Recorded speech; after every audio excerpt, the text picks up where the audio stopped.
अस्सलाम वालेकुम नाज़रीन। जापान अभी सुबह का वक्त है और मैंने सैरी करके नमाज़ पढ़ के और थोड़ी देर वॉक के लिए निकला हूँ। धूप निकल गई हुई है।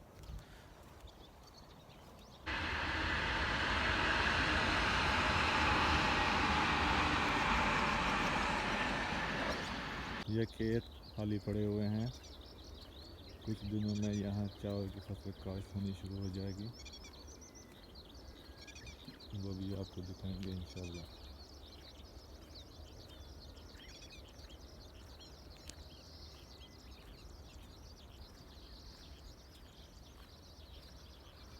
ये सुबह सुबह का मौसम है।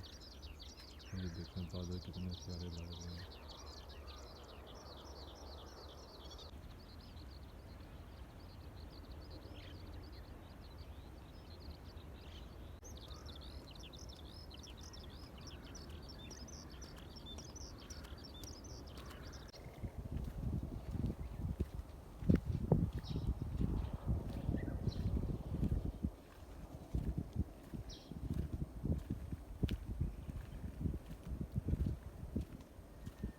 ये जी घर वापस आ गए।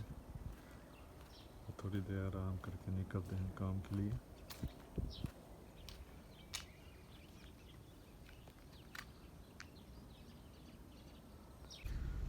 जी नाज़रीन, निकलते निकलते आज बहुत लेट हो गया।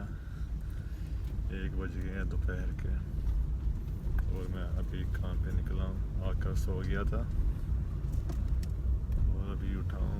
1 घंटा पहले उठ के ज़ोहर की नमाज़ पढ़ी है और सोचा थोड़ा काम के लिए निकल लेते हैं।